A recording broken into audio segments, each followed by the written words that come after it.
Hi, I'm Eric Pratt from US Broadcast Distribution, and today we're going to be talking about Videon and their encoding products. Videon is a company based here in the United States, and they've been doing business since the 90s. They've been involved in some of the most popular equipment that you've probably used yourself if you've sat on an airplane and watched the screens in front of you, or whether you've used something like a Google Chromecast.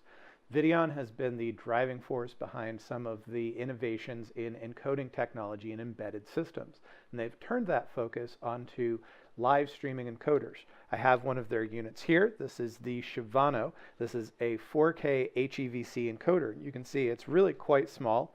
It can take in SDI in the form of 3G, and it can take in 4K HDMI and encode that out to the internet, all for a very appetizing and affordable $1,995.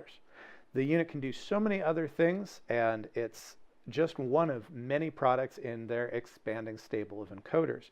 So let's take a quick look at this product, and then we'll talk about some of the features of the other products that are coming out. The Shavano is named for a 14,000-foot mountain, which in turn itself was named for an American Indian. And they are soon going to be releasing a new version called the VersaStreamer 4K. And the major difference between these is that the VersaStreamer will have some added functionality in terms of the software that drives it. But let's go through the Shavano functionality, because of its own right, it's pretty amazing that this unit is capable of encoding a 4K HEVC stream and recording and doing so many of the other things that this encoder can do. On the front, you can see there's a slot to put in SD card, and that's for recording. This is a button to turn streaming on and off, but on the back side, this is where all the interesting parts are. Ethernet here, kind of important. It's PoE, so we can actually power the unit from here. This is the 3G SDI input, and then we have the HDMI in, HDMI loop through, and then we have the USB 3.0 that can be used to record to a USB stick or drive, and then we have a regular kind of power. And then in the VersaStreamer version, the Edgecaster version, the HDMI out would be able to do decode, and in this unit it's just a loop through. So this is the Shavano unit, and let's take a look at how the API on it. And by API, what I really mean is Web UI. The Videon units have an amazing API. It's a REST API, which lets you use HTTP commands to automate it if you wanted to set it up so that you can have some other system turning your streaming on and off. You can use the API, but first and foremost, users are probably going to interface with these encoders via the Web UI. So here we are in the encoder side of things, the encoder control, and we can see my Shavano is this guy here, and it's going to give me some just general information. The input type right now, I have an HDMI with embedded audio coming in from an ADA camera. It's feeding it a 1080p 60 stream video signal. It's not currently streaming or recording, and if I wanted to adjust those encoder settings, I can just click configure, and you can see some of the different encoder settings. If we want to adjust the size of the video as it's coming in, we can make it bigger or smaller. We can limit it to 30 FPS, so we could take this P60 and knock it down, because it's a handy thing to do when you're streaming. The encoding mode, we have variable and constant bit rates, keyframe intervals. This is the quality versus latency setting. So the higher the quality, you get a little bit more latency on it. Right now I have it set to low. The video encoding method, the Shavano can do both H.264 and H.265. These units can go up to 20 megs per second. Right now it's set to 10. And then of course we have the H.264 profile. We can do high, main, and baseline profiles, and we also have audio settings.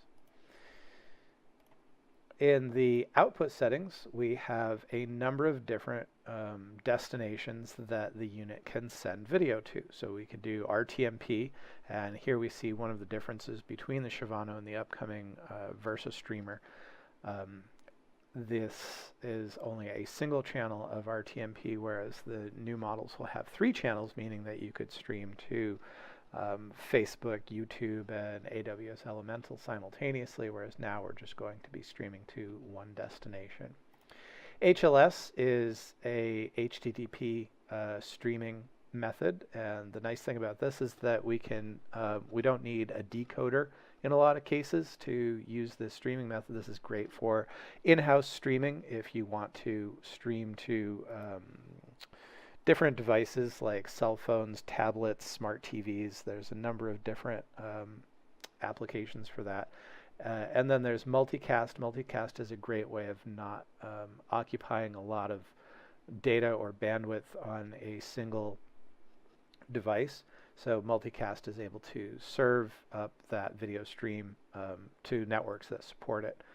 And Unicast is a point-to-point streaming method that the units can support 2 channels of unicast, so we could stream to like a Greylock decoder or another kind of decoder somewhere on the network, and we can stream to 2 of them simultaneously or just one of them at once. RTSP, we can stream over the network using RTSP, giving us our stream name and our port number, and then we can also do file recording, so we can turn on file recording here and give it a name. Right now it's prefix of VID, and this is how much space that we're using. So I just turned on recording, and then FTP upload. Once that file is done recording, it can automatically upload it to a website, so that there's an automated way of just recording meetings or other kinds of events without having to take that USB stick and bring it over to a computer and upload it to a particular destination. So that's a little overview of the encoder controller. We can see that now it's recording. I don't have streaming turned on at the moment, though I could definitely turn on HLS so that I can show it, watch it on my cell phone. Decoder control, the Shavano has no decoding function. The Greylock Sonora products will have decode in them. Device settings, this is where I've named my unit, plus we can also make it password protected. We can change the IP address of the unit and its other relevant IP information. I have it set on static because that's how I like to run my network, but DHCP is also perfectly valid.